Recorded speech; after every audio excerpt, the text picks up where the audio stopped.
Hello दोस्तों, आपने ऐसे बहुत सारे YouTube पर वीडियोस देखे होंगे जो इस बात का दावा कर रहे हैं कि अकॉर्डिंग टू नासा 2025 में एक सन फ्लेयर आने वाला है। मतलब सूरज से निकलने वाला एक ऐसा तूफान आने वाला है जो इस धरती से इंसानों का खात्मा कर देगा।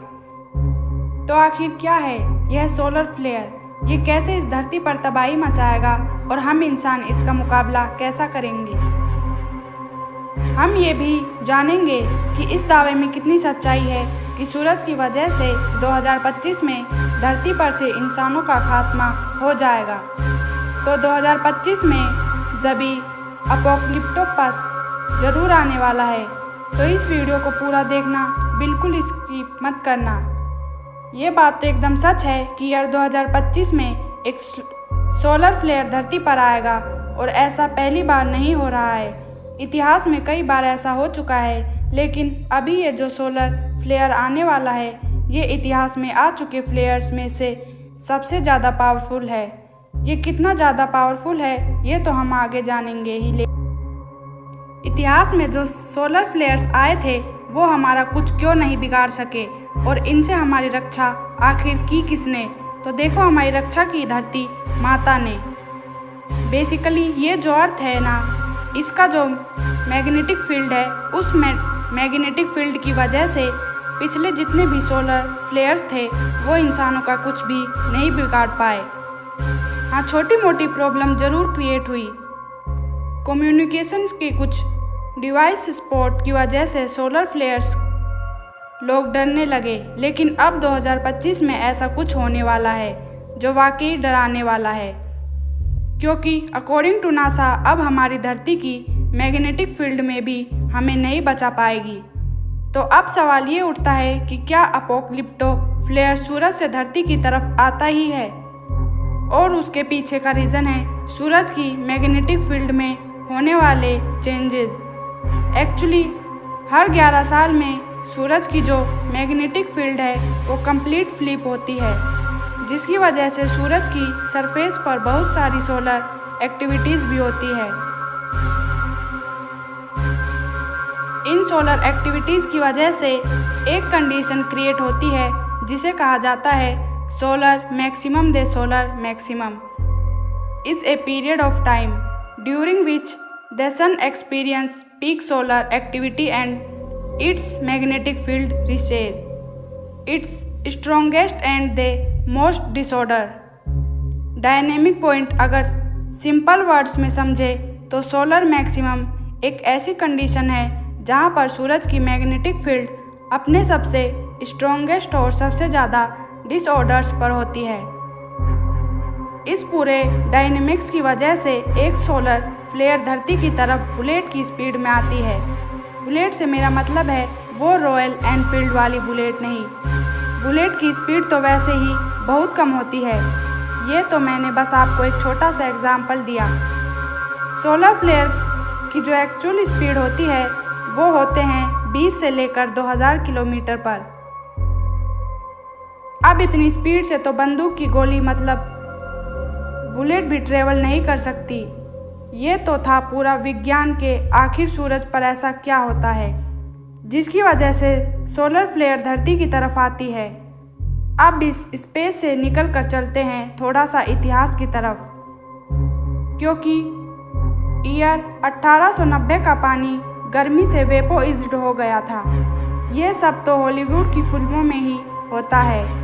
उस टाइम फ्लेयर आने से रात के समय में भी इतनी रोशनी हो गई थी कि बहुत सी जगह पर जो लोग माइंस में काम कर रहे थे वो रात के 1 बजे उठ गए। यह सोचकर के सुबह हो गई और अपने काम पर लग गए।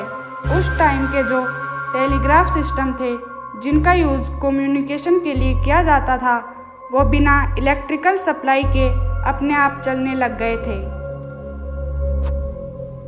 एक देश से दूसरे देश अपने आप संदेश भेजे जा रहे थे और रिसीव किए जा रहे थे, जबकि ना उन मशीन्स का कोई चला रहा था और ना ही सप्लाई से कनेक्टेड थी। उस टाइम जितने भी बिजली के इक्विपमेंट थे वो सब पावर से डिस्कनेक्ट कर देने थे। सारी इलेक्ट्रिकल और इलेक्ट्रॉनिक डिवाइसेज में ऑटोमेटिक करंट आ रहा था। और इन बिजली के झटकों की वजह से लाखों लोग हॉस्पिटलाइज हुए थे। पूरा इलेक्ट्रिकल सिस्टम डैमेज हो चुका था, कहीं पर भी बिजली नहीं थी और इसी बिजली की कमी की वजह से हॉस्पिटल में भी लाखों लोगों की जान गई। पूरा पावर सिस्टम और ट्रांसमिशन सिस्टम सब कुछ पूरी तरह से डैमेज हो गया। मतलब ये समझ लो कि उस टाइम की जो एडवांस टेक्नोलॉजी की चीज़ें थी वो सब काम करना बंद कर चुकी थी और इन सब घटनाओं की वजह से लोगों को समझ में नहीं आ रहा था कि एक्चुअली में क्या हो रहा है। लेकिन ये तो थी 1892 में, जब हमारी लाइफ पूरी तरह से इलेक्ट्रिसिटी पर और बिजली से चलने वाली इक्विपमेंट्स पर डिपेंडेंट थी। तब अगर सोलर फ्लेयर आता है और ऐसी तबाही मचती है तो हमारा क्या होगा। ये तो खैर एक छोटी मोटी घटना है कि सारे इलेक्ट्रिकल इक्विपमेंट अपने आप चलने लग गए। मोबाइल फ़ोन में टीवी की स्क्रीन पर हर इलेक्ट्रिकल इक्विपमेंट में अपने आप करंट आने लग गया। सारा कम्युनिकेशन सिस्टम भी फेल हो गया। आपके घर की लाइट भी चली गई और आपने इस बात को ज़्यादा माइंड नहीं किया। लेकिन आगे जो होने वाला है उससे आप कैसे बचोगे। हमारी धरती के चारों तरफ सैटेलाइट्स ही सैटेलाइट्स है और इनकी संख्या है करीब 5000 से ज़्यादा। जब सोलर फ्लेयर आएगा तो ये सारी सैटेलाइट्स काम करना बंद कर देगी, इंटरनेट ठप हो जाएगा, जीपीएस बंद हो जाएगा, सारा सिग्नल, सारा कम्युनिकेशन सब खत्म और इनमें से बहुत सारी सैटेलाइट तो अपना कंट्रोल खोकर धरती पर गिरने लगेगी। अगर सोचो ये सोलर फ्लेयर बहुत ज़्यादा ही पावरफुल हुआ और पूरी 5000 सैटेलाइट धरती पर गिरी, तब तो धरती पर आग की बारिश होगी, क्योंकि जब ये सैटेलाइट धरती के ऑर्बिट में एंटर करेगी तब एयर फ्रिक्शन की वजह से ये किसी एस्टेरॉयड की तरह जलने लगेगी और जब ये धरती पर गिरे तो बड़े बड़े धमाके आपके मालूम हैं। अगर एक छोटी सैटेलाइट भी धरती पर किसी हिस्से पर गिरती है तो वो सैटेलाइट जहाँ पर गिरेगी वहाँ आसपास के 2 शहर तबाह कर देगी। आप सोचो जब 5000 सैटेलाइट्स गिरेगी आसमान से तब क्या नज़ारा होगा। ना आपकी मेट्रो ट्रेन चलेगी, ना बुलेट ट्रेन चलेगी, ना आपकी इलेक्ट्रिकल बैटरी से चलने वाले व्हीकल्स चलेंगे। आप कहीं जाने लायक ही नहीं रहोगे क्योंकि आसमान से सैटेलाइट्स गिर रही हो। आप अपने किसी भी इक्विपमेंट को हाथ नहीं लगा पाओगे क्योंकि उसमें करंट दौड़ रहा होगा।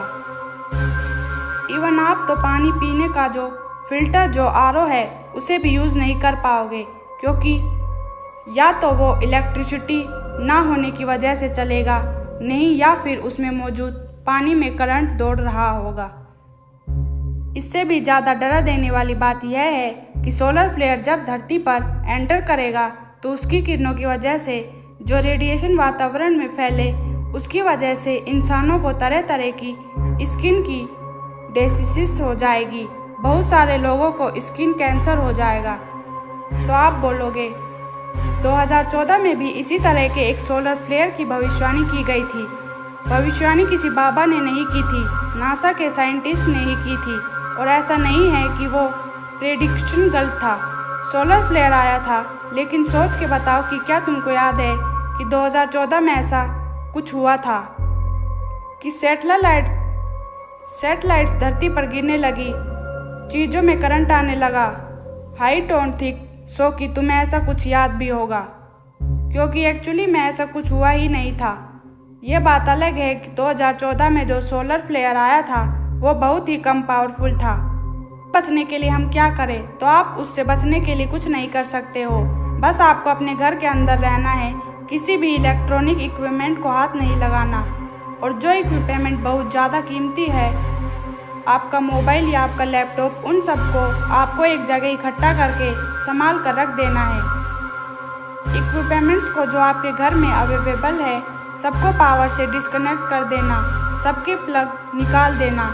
इससे हो सकता है आपके कुछ इक्विपमेंट्स खराब होने से बच जाए और साथ ही साथ अगर आप मोबाइल एडिक्ट हो चुके हो तो हो सकता है आपका मोबाइल एडिक्शन भी कम हो जाए। हमारा जो स्पेस है वो कितना अनएक्सपेक्टेड है। जो सूरज है जिसकी वजह से धरती पर जीवन है उसी की वजह से हो सकता है भविष्य में धरती पर तबाही आ जाए और लिटरली ऐसी सिचुएशन में हम इंसानों के हाथ में कुछ भी नहीं होता। लेकिन फ़िलहाल अभी आपके हाथ में है मोबाइल। अगर आपको ये वीडियो अच्छा लगा हो तो हमारी वीडियो को लाइक करें, शेयर करें और सब्सक्राइब करें। धन्यवाद।